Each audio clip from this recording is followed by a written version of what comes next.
Welcome to the Ask Podcast, a podcast where we document the stories of innovators, innovation spaces, and hubs, creating positive impact and solving local community challenges in conflict and post-conflict areas of Africa. Welcome to the first episode of the Ask Podcast, a podcast where we shall be featuring all innovators, innovation spaces, individuals, on all amazing people who are actually doing great in solving local problems in conflict or post-conflict environment. With me, your host Romeo. And today we shall be looking at how some of these innovation centers or hubs or individuals are trying as much as possible to break the barrier around culture in stopping girls having access to STEM, which is science, technology, engineering, and mathematics. So with me today is Eva Yayi, the founder of GoGirls ICT Initiative, an organization in South Sudan, Juba. And she will be sharing with me how they are using specific programs like TOS in encouraging girls to get to STEM or to be able to also participate, or also be part of the science, technology, engineering, and mathematics world. And of course, we shall be discussing this with her in this first episode of the Ask Podcast. Otherwise, our listener, you're so welcome. And this shall be going on from now. And first, I would just love to welcome our guest. So you're so welcome to the show, Eva Yayi. Thank you very much, Romeo. Yes. And I use the word founder. Is that Co-founder. founder or co-founder? Co-founder.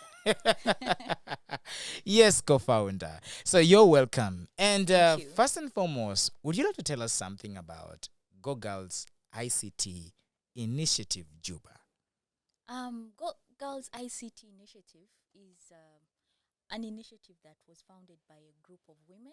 These women are in the fields of science, technology, engineering, and mathematics. And most of them are actually in the tech industry.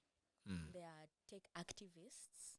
And Go Girls, as you had it, focuses mostly on STEM and encourages women and girls, of course, some men too, to take up STEM disciplines, STEM professions, and go out there and compete with other people, because most people are so scared of STEM. But at Go Girls, we try to make it fun to join STEM. So actually, looking at the fact of joining and participating in STEM for both girls and boys, which of course it is. Let's first discuss about this problem that is maybe making these girls or boys not participate in STEM. During your approaches or the way you were trying to solve this problem, what did you identify exactly was the main reason as to why maybe girls or boys are not participating or being part of the STEM, science, technology, engineering, and mathematics? So when we started out, that was way back in 2015, we realized that most, when you look around in South Sudan by then, these days I think a lot of people have come up, there were no female role models that most of these girls could look up to and say, okay, I want to grow up and be like so-and-so. So that was something that we were trying to solve and make sure there are a lot of role models that these girls could look up to. Because if there is someone with a success story, then it's easier to follow. But if you're trying to get into a profession that you're not sure of, because, you know, in our societies in South Sudan, we believe these are male dominated disciplines like engineering. I mean, imagine a lady climbing up an electric pole or a telecommunication, trying to put up wires. It's something unheard of. But we wanted to break that barrier and tell the girls that it's okay to do that. That's what you love and that's what you want to do. So creating the role models would be able to encourage them more. Okay. Yes. And how are you doing it? Like, how are you solving this problem? How are you creating the role models for these girls? Or how are you making these girls be able to love STEM? or be able to be part of STEM? How do you do it as GoGirls? Yes. So we have a mentorship program. Mm-hmm. GoGirls is about mentoring. Mentor, Yes. mentor, mentor. Yes. So we have this program called the Time to Shine Yes. ICT initiative. Girls love shiny things, right? Okay. So Yeah. we wanted to bring ICT, information and communication technology, into the light, so that people are able to shine like ideas and projects around it. So this Time to Shine ICT, or TOS, is mostly about mentoring young girls into digital storytelling. And how we did it, already we had girls at the university who are trying to take up these STEM-based professions, learning courses related to that. But the intake was very low. And also their performances in class were not so good. So probably some of them were forced to be there, or they had no idea of what these courses really entailed. So we decided to start from the grassroots. We looked around, brainstormed, and we realized the best way to be able to encourage and inspire girls to be interested in STEM was to go back to the grassroots, to go back to the beginning. And where is that? Primary schools and secondary schools, where girls at that age have dreams and aspirations. Today they might say they want to sell ice cream when they grow up, because they saw it's easy to access that ice cream. Next day they'll want to be doctors because it's really fun to wear that jacket. So we also had to find innovative ways to make it attractive for them, so that they might dream of maybe being engineers or mathematics researchers or tech experts. So we decided to make it fun, and we are using something called MIT Scratch. It's programming, but using building blocks. And these building blocks are actually fun. It's like a game. We gamified the whole idea of programming. So they just drag and drop around all these building blocks. And of course, there are images. So there are animations, you see things moving, and it's fun. And in the end, these are basics, but they're able to build up on that. And in the future, they can be able to maybe be able to work with very difficult programming languages, because they already have the basics. Yeah. Okay, so this is amazing. So you make it like in form of a class, or how do you reach to these students? How do you find the students you want to deal with, like the girls?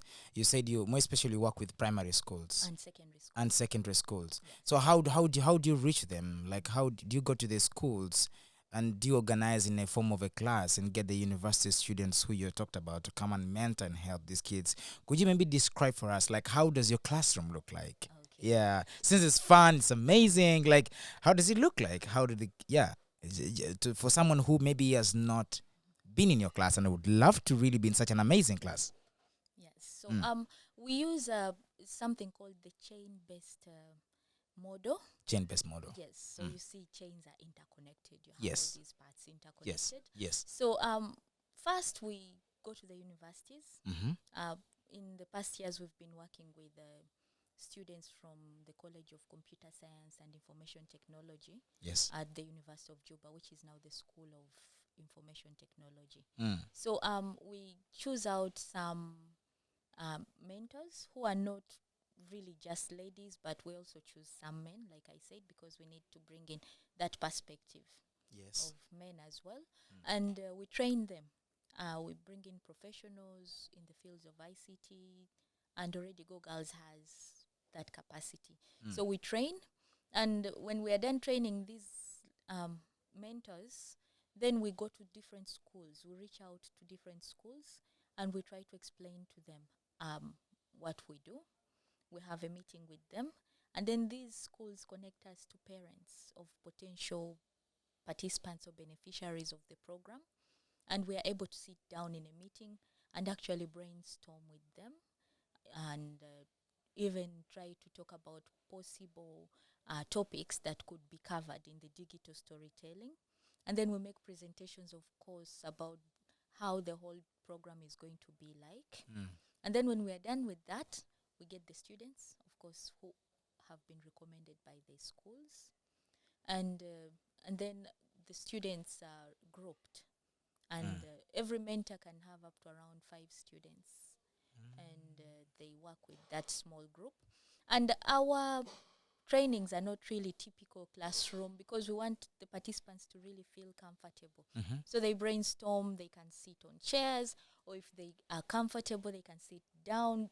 I mean, we try to make the environment as friendly as possible, because if you're able to do that, then children or girls or people are able to think and innovate easily compared to a traditional classroom where they have to sit and there is an instructor in front of them. It's a bit intimidating. And then, of course, they don't straight away go to using MIT Scratch programming, but they sketch, they draw. And, you know, girls are very artistic. Yeah. And that's why in GoGirls, we don't really do STEM, but we do STEAM. We have an incorporation of arts. Okay. We don't leave it out completely because Yes. we need it. Yes. So they sketch, they brainstorm with their mentors, and of course, the professionals can move around and help the mentors in case they are stuck somewhere. But we leave the job mostly to the mentors so that we build their confidence. Yes. And they are able to brainstorm with these participants. They sketch out how they want their stories to be, what kind of stories do they want to talk about. Because also these stories out there, they're about communities where they reside. These are stories that are untold. And being able to bring them to the light, to shine them, like time to It's shine time ICT. to shine ICT. Yes, Yeah.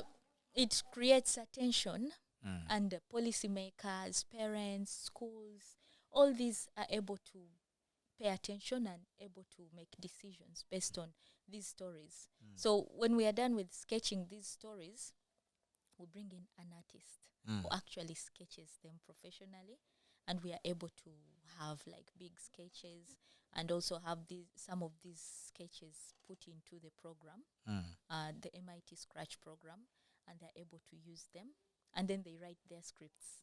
Of course, not very professional scripts, but they write a story. Once upon a time, there was this village, or so and this and that. And then when they're done with that, they translate that story into animations and programming, and they form their stories. And then, of course, the mentors help them clean out the stories, and they present in front of the ICT professionals, and then they are critiqued a bit, of course, in a nice way, because you don't want to discourage them. Yeah. And then they go back, we have some sort of feedback, and then they go and perfect their stories.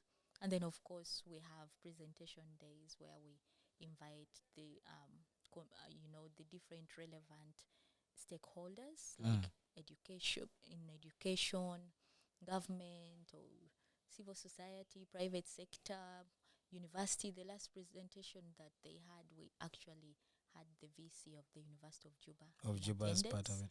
Yes, and of course we had people from like the accelerator labs, Okay. South Sudan, and a lot of different people from embassies, and the teachers, of course, from the schools, and their parents. And of course, the parents were so proud and happy. You know, some parents come around with these flowers and they hang them around the necks of the kids, and they feel like their kids are graduating. I mean, it's really big and emotional, and in the end, these girls actually feel motivated, and they're able to pick more interest in taking up these STEM-based courses, because when they are done with that simple MIT Scratch programming, then they're like, okay, what next? What else can I do? And they're challenged, and they always want to prove that they can do better. Yes. Amazing. So you talked about graduation. So how long does it take for a kid to graduate? How long are your programs? It's not really graduation, but the parents make it a big thing. Yes. The programs are around 3 months. 3 months, 3 yes. months. They're a bit short, you know. Yes. We're a bit constrained because of resources, but about 3 months for them to brainstorm and sketch and have all that feedback. And Okay. yes. So how many kids have you now worked with from, you said 2015? 20 for the program. The program, yeah. It started in 2016. So 2016 up to now. So do you have an average statistics of like how many kids you've impacted now? It's not a very big number because we are concentrated in Juba and in just a few select schools. But I would say About 200. 200. 200 girls Mm. and a few boys. A few there. boys in there. Yes. No, that's amazing. That's amazing. I have not counted like the university mentors, Mm-hmm. but usually we have about 10 mentors per program, Mm. and I could count up to around 30 mentors. Amazing. So, talking about the aspect of parents, you talked about parents being involved Yes. in this program.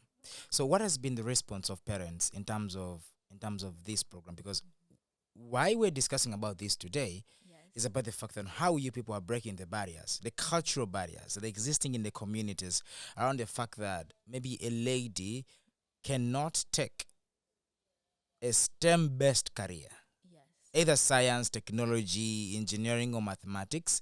It becomes a little bit complex. We realize that there are a lot of cultural barriers that are surrounded to it. And we know these barriers sometimes are even pushed by the parents themselves. Yes.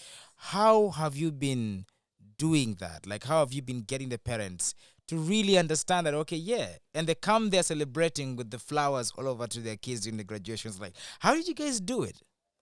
It was not easy. Yes. You know, in the beginning, we didn't involve the parents. Mm. That's one big mistake that we made. Yes. And most of our programs, we don't want to pull the students out of school programs. So we try to synchronize our programs with the timetables of the school. Of the school, yes. Yes. So most of our trainings are usually in the afternoons or on weekends, Saturdays and Sundays. And you know, if a parent knows that you're supposed to be at school maybe in the morning and in the afternoon you should be back home, or on weekends you should be home as a lady helping out, cooking, going to the market. And then now there is this program and you're no longer going home on time, or on weekends you're leaving home, yet you're supposed to be at home doing some house chores. Yes. So it was hard. So most parents actually took out their girls because they didn't understand any of that. Mm-hmm. It was difficult. But when we learned our lessons, we the next time we involved the parents when we had the meetings. We let them decide. Like we when you're involving stakeholders, you have to, the communities, you have to make them feel that they're part of the whole program. It's not just you pushing everything to them. So we made them co-creators of the whole program, because actually, even if we have the program in mind and the roadmap and everything, we don't have the whole roadmap. We are sort of flying blind at some point, and we need the guidance of the parents and the schools. So we actually look at the timetables together with the parents and the schools, and then we are able to come to an understanding. And then sometimes maybe a parent will forget and still restrict the kid. We have some consent forms, some letters we write to them, and they sign, allowing their children to be part of the program. Yes. So that consent form is actually binding. Yes. We make a copy for us and then copy for the parent, and they keep it, so that there are no such disagreements in case of something. And then the other way that we've been able to keep the parents in the loop and gain their support and trust, we have a program we call the family visit, which actually stemmed from that problem that we had at the beginning. And now we are using it actually across all our other projects, which are not really TOS, but TOS was where it all started. We go into the communities. We visit these beneficiaries in their homes. Like, we have to meet them at that personal level, at their most vulnerable, most comfortable point, and be able to discuss with them. Because sometimes, even in class, like we said, sometimes girls are not performing well, but you don't know why they're not performing well. And we've also faced the same challenge in TOS. So we try to go back and see the living conditions of the girls. Of course, we don't tell the parents, we are coming to see how, whether you're mistreating your children or not. No, we just go as visitors. And in our cultures, we love guests. We go to their homes, we sit down and have normal conversations, not something very formal. And then we are able to know how the participants are faring at home, and then the parents are able to discuss. And during that time, they feel very connected, and they're able to open up and share deeper than what they would share in a formal conference room somewhere. And that has helped us a lot because it has created this bond between us and the parents. Sometimes, let's say one of the participants was maybe trying to apply for a scholarship somewhere. They would call us and be like, we heard there is an organization in Juba that's offering a scholarship to students. Is that organization real? Is it really true, or are they just exploiting our girls? Could you try to find out? So they trust whatever comes from us. And when their children misbehave again, they call us. They're like, could you talk to your sisters? Because they're doing this and this. Could you? And then they send them to our office and they're like, please try to talk to them. Or sometimes the girls would be like, why I'm not performing well these days is because I maybe have this problem at home. My dad and mom are on the verge of divorce. I mean, we've had such conversations as well. And it gets really emotional. And now it moves it's not just about STEM, but it has gone beyond that. It's about emotional support and being there for them, being connected to these communities. And we realize this is really a very important aspect if we are to break the stereotypes and the barriers. Culture cannot really be changed, but with time, people can learn through learning, through teaching, through different ways of getting engaged and marrying different cultures. You can coexist. And that has really helped us a lot. Sure. Because we also deal with diverse groups, different tribes, different communities. So sometimes we have joint family visits where we have different families. Actually, most parents are excited to host these family visits. A family can say, okay, we are the ones hosting. This time we have this compound, it's big, we are going to organize. So they organize the whole event. We let them be the organizers of everything, and then we just stay in the background. And then all the other parents come up and they're able to talk.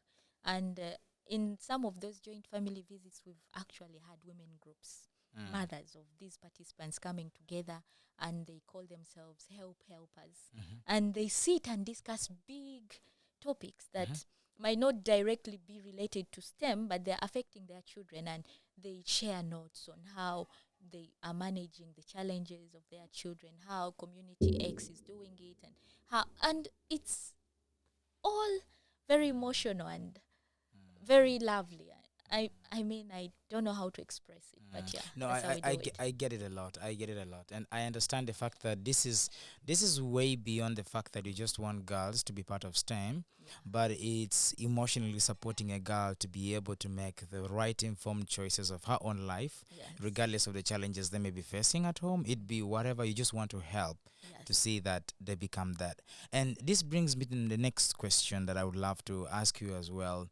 Why that targeted audience? Because why are you targeting that audience that you're working with right now? You're working with ages from 11 to 20. Yes. Why? Why did you choose that one? Why didn't you choose people younger than that or older than that? Why did you choose that specifically? Is there something special about that? So our assumption is that in South Sudan, by the age of 11, most girls are around P5, are in P5 or above, and they're able to understand most of the concepts that might be a bit complex. Yes. So it's easier to work with them. Below that age, some of those girls don't really know what they want to be. They want to be everything. You ask them, what do you want to be? I want to be like you, mama. What do you want to be? I want to be like you, papa. And you're like, okay, I'm a cook. And they're like, yes, I also want to cook food like you. So they don't exactly.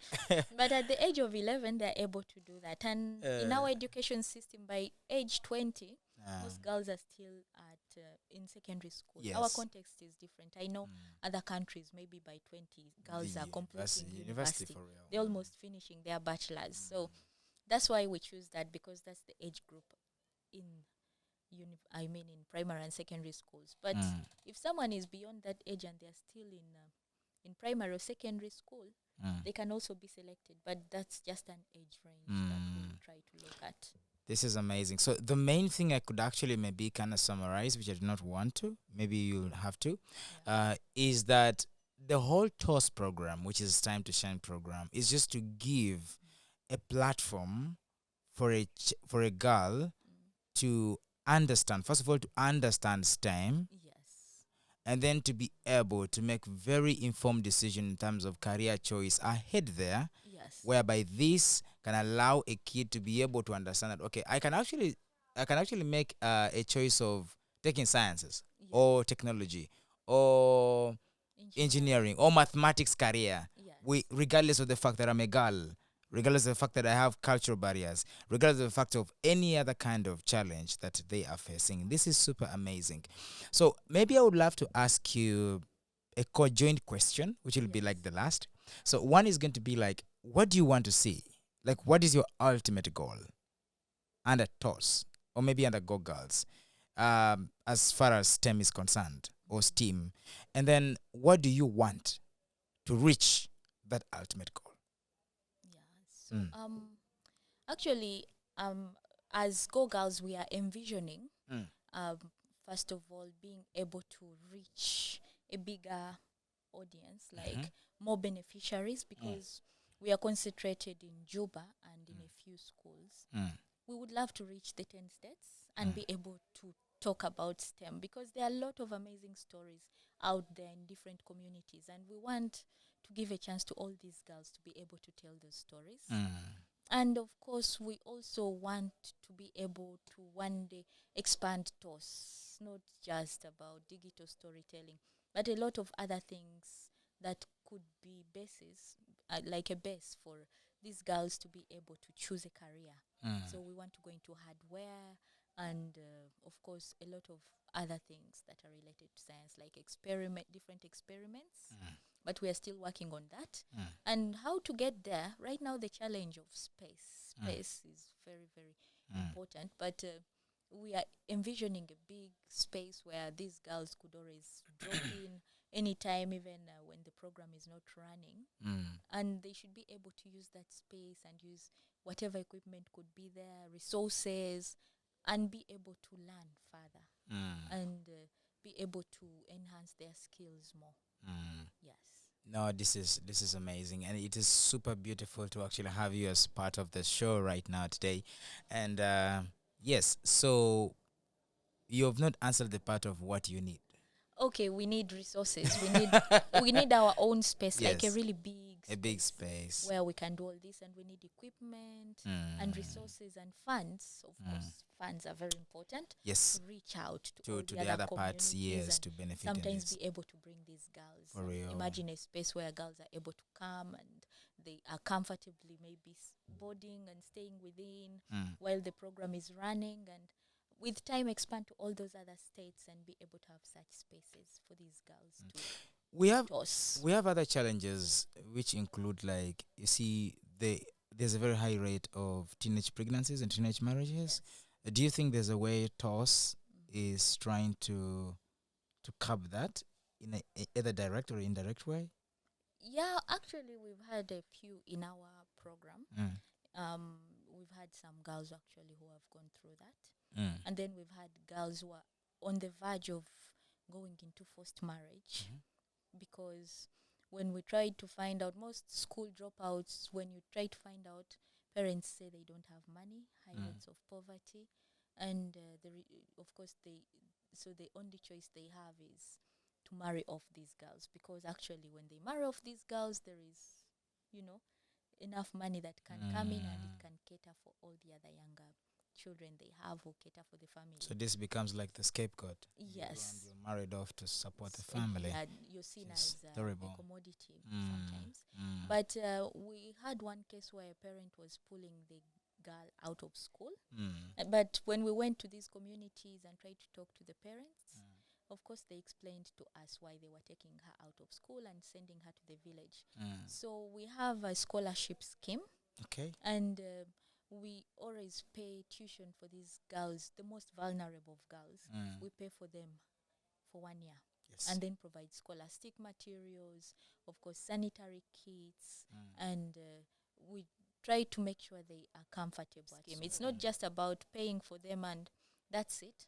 We go and check their performances at school. And they really perform well. But sometimes others don't perform well, and we still find out what's wrong, and then we go to their families at home, and we are able to try and solve all this. So our scholarship scheme is really enriched. We have follow up and everything, and of course the skilling of these girls, so that they don't just study in school, but they also have other extra skills outside classroom. Sure. Yes.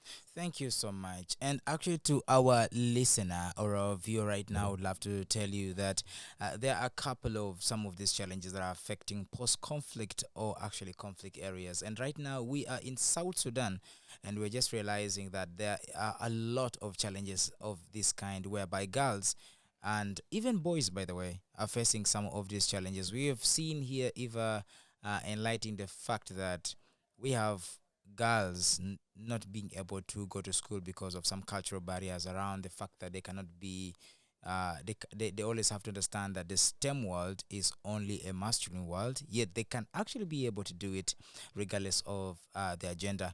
And we have also realized them curbing up the issue of the teenage pregnancies and forced marriages and all that by the introduction of their scholarship scheme, which is so specific to vulnerable children who actually can't pay fees and were supposed to drop out of school because of lack of fees.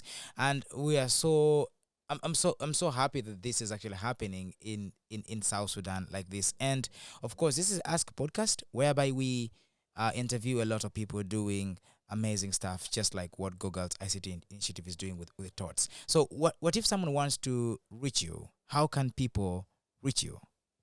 So they can reach us on our website, www.gogirlsictinitiative.org, and on Twitter, GoGirls ICT Juba, and of course on Facebook, GoGirls ICT Initiative. And those who are offline can reach us at our office at CTFM Compound Sukmelisha, Monoke. Amazing. In Juba. Yes. South Sudan. Yes. Amazing. Because there could be someone in Malawi and you're like, come They to can CTFM, still and come you're like, to CTFM. CTFM. Where shall we go there? Otherwise, thank you so much for being part of the show. Thank you to Romy Thank for you. having me around. Thank you so much. Yeah, and thanks so much also our dear listener and viewer, of course, for being with us from the beginning of the show up to now. And we just ended a conversation with Eva Yayi from GoGirls ICT Initiative, talking about how their amazing work comes in helping girls to have amazing potential career paths in STEM, that is science, technology, engineering, and math. And she also talked there actually including the A part, which makes it STEAM, and that is in arts as well. So they're giving options and for girls to be able to make the best out of their careers as they grow older. Because they're actually targeting girls from the age of around 10, 11 to 20. And that is like an age group whereby most girls in South Sudan have a decisive power of what they want to do as they grow up. Thanks so much for being with us. This was actually our first episode, and there are going to be a couple of episodes like this with different innovators, innovation hubs, and spaces talking about how they are solving local problems that are existing in their communities. I've been your host, Romeo, and please let's meet next time in our next episode talking about these amazing solutions with amazing people in post-conflict and conflict areas in Africa. Thank you so much. See you next time. There are many challenges a conflict or post-conflict environment can face. But with innovators, innovation spaces, and hubs in these regions, most of them have managed to combat some of these challenges. Join us on the Ask Podcast as we discuss with these individuals on how they are creating positive impacts in their communities. This is the Ask Podcast. Ask Podcast.